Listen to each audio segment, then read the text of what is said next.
Praise the Lord. आप सबको जय मसीह की। परमेश्वर का धन्यवाद करते हैं कि खुदावन ने आप सबको ये सुंदर समय दिया कि हम परमेश्वर के वचनों को सुन सके। परमेश्वर आपको ब्लेस करे। तो हम आज का जो शुभ संदेश पढ़ेंगे रोमियो 13:2 और आज का टॉपिक है राज्य के प्रत्येक कर्तव्य। इस वचन को कोई पढ़ेगा। इसीलिए जो कोई अधिकार का विरोध करता है वह परमेश्वर की विधि का सामना करता है और सामना करने वाले दंड पाएंगे।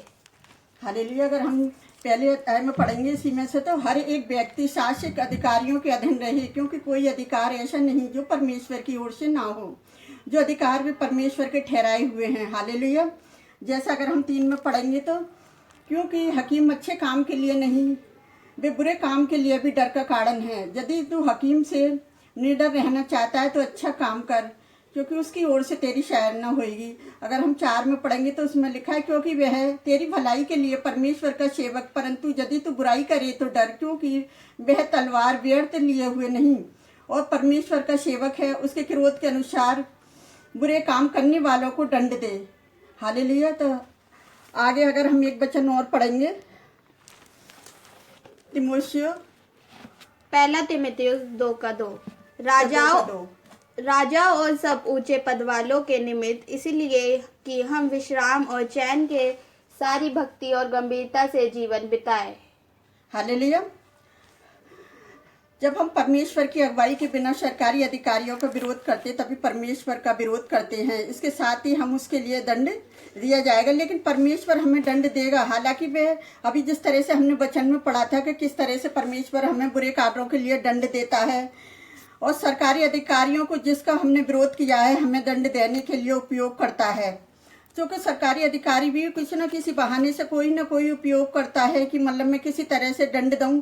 जब हम भला काम करते हैं, यदि हम सरकारी अधिकारी और बुरा परमेश्वर की व्यवस्था का विरोध करता है तो हम उसकी आज्ञा नहीं माननी चाहिए। यह परमेश्वर का वचन बता रही है कि जब कोई अधिकारी परमेश्वर के विरोध में कार्य करता है तो हमें क्या है, उसके आज्ञा को नहीं मानना चाहिए। परमेश्वर के द्वारा नहीं, परंतु खुद उस सरकारी अधिकारी के द्वारा। इसके साथ ही हम उसे क्या करेंगे, दंड को स्वीकार करेंगे बिना कुड़कुड़ाए। जहाँ परमेश्वर का वचन बता रही है अगर हमारी कोई गलती भी नहीं है, अगर उस गलती के द्वारा अगर कोई हमें दंड दे रहा है तो हमें क्या करना है कि बिना कुड़कुड़ाए उसे दंड को सहने के लिए हमें तैयार रहना है। पौलुस हमें इस अध्याय में कहता है कि बुरा नहीं परंतु अच्छे शासक के बारे में मुख्य तौर पर बताता है कि अच्छा शासक उन लोगों के लिए कोई समस्या उत्पन्न नहीं करते जो सही काम करते हैं, व्यवस्था का पालन करते हैं। इसके विपरीत वे क्या है, लोगों को दंड देते हैं जो केवल गलत काम करते हैं और नियम का उल्लंघन करते हैं। और यदि हम लगातार उचित कार्य करते रहें तो हम सामान्य तौर पर किसी शासक से डरने की जरूरत नहीं होगी,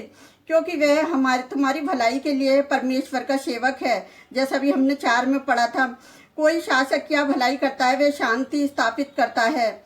और जो लोग अभी हमने पढ़ा था कि ऊंचे पद वालों के लिए, राजाओं के लिए भी हमें क्या करना है, प्रार्थना करनी है। अगर हम गलत काम करते हैं तो शासक हमें दंड देने के लिए परमेश्वर का सेवक जो कार्य करता है, जो मतलब बनाता है, जिसे शब्द को तलवार का पद में जैसा उल्लेखन 4 में किया गया था, शासक के अधिकारी चिन्ह यही हैं। क्योंकि शासक अपनी तलवार व्यर्थ नहीं पहनता। इसका मतलब है कि वह अपनी तलवार का उपयोग बिना उद्देश्य के नहीं करता। वे लोगों के बिना किसी भी कारण दंड नहीं देगा। इसके विपरीत शासक दंड देने और जब बुराई को निराश करने के लिए अपनी तलवार हाथ में लेता है। याद रखें कि पौलुस इस अंश में इस उत्तम शासक लोगों का प्राथमिक तौर पर उल्लेखन करता है जो अधिकांश बातों में क्या करते हैं, परमेश्वर का विरोध करते हैं। और दूसरे शासक विशेष तौर पर दुष्ट या बुरे होते हैं, परंतु बुरे शासक लोगों का अधिकार भी परमेश्वर की ओर से आता है। इसलिए मसीहों को भी अधिकांश मामले में बुरे अधिकारियों के भी अधीन रहना चाहिए। परंतु यदि किसी विशेष मामले में दुष्ट शासक अधिकारी परमेश्वर का विरोध करता है तो हमें क्या करना है कि हम मांग करते हैं कि हम परमेश्वर का विरोध करना चाहिए।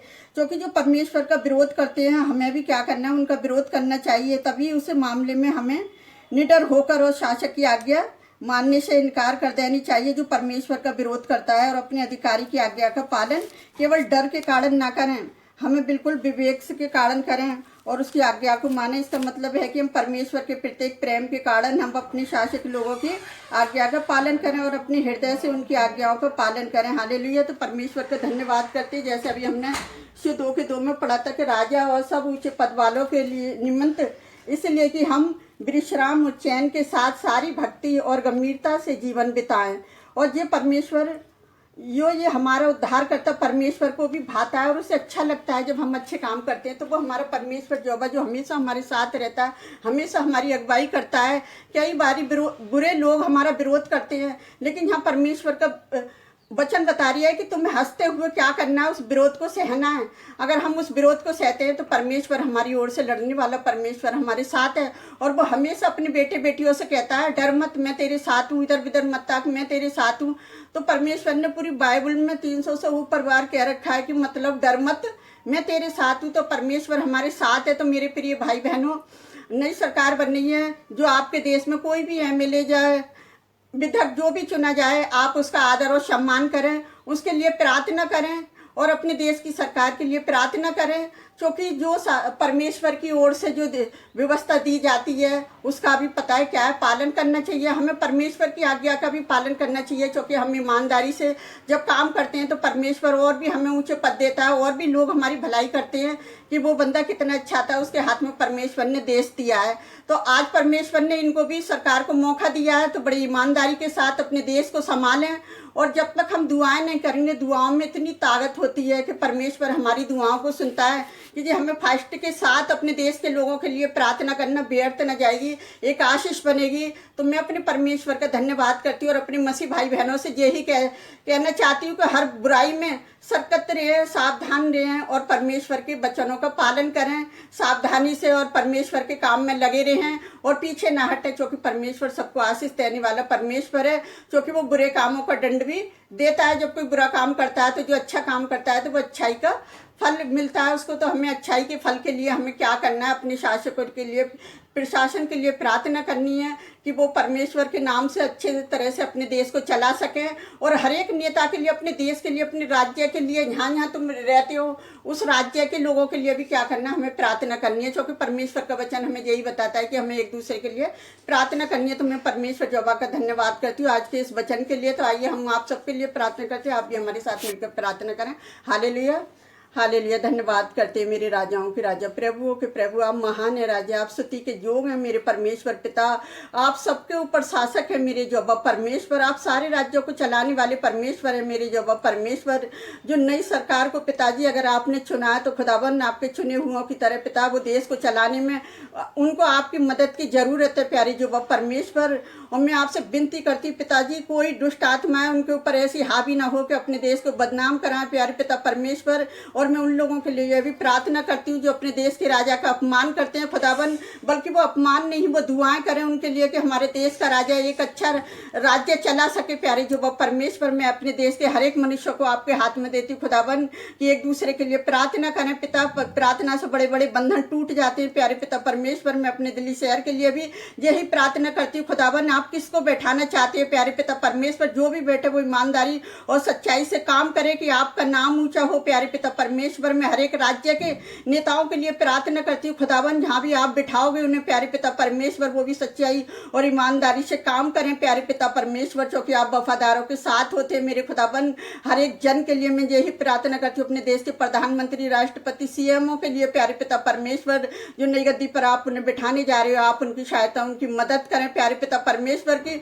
वो भी सच्चा प्रेम दिखाने लग जाए प्यारे पिता परमेश्वर। आप हमारे देश को प्रेम से भरने वाले परमेश्वर हैं, हमारे देश को आगे बढ़ाने वाले आप हैं मेरे यहोवा परमेश्वर। मैं आपसे विनती करती हूँ खुदावन, जितने लोग हमारी वीडियो को देखते हैं, कमेंट करते हैं खुदावन, उन्हें भी बड़ी आशीष और बरकत देना कि तेरे वचनों को आगे बढ़ाने में प्यारे पिता परमेश्वर आप उनकी भी सहायता मदद करें कि हमारी वीडियो को आगे बढ़ाएं और शेयर करें पिता, कि तेरा वचन लोगों तक पहुंचे और वो भी अपने राज्य के लिए, अपने राज्य के नेताओं के लिए प्रार्थना कर सके प्यारे पिता परमेश्वर। कलेसियाओं के लिए, आपके दास दासियों के लिए प्रार्थना कर सकें कि वो कोई भी ऐसा गलत कार्य ना करें जो किसी को बुरा लगे प्यारे पिता परमेश्वर। जो भी आपने काम दिया है कि तुम एक दूसरे के लिए प्रार्थना करो, तो पिता तुम्हारी प्रार्थना के द्वारा बड़े बड़े बंधन टूट जाएंगे और जो लोग बीमार होंगे वो अनेक प्रकार की बीमारियों से चंगे होंगे मेरे जो परमेश्वर जी। हमारा विश्वास और भरोसा है प्यारे पिता परमेश्वर। मैं अपने सारे राज्यों को भी आपके हाथ में देती हूँ, अपने देश को आपके हाथ में देती हूँ, आपके जो इतने भी नेता लीडर हैं सबको आपके हाथ में देती हूँ। सबको देश चलाने में सबको आपकी मदद की जरूरत है मेरी जो परमेश्वर, मेरे सेनाओं के राजा।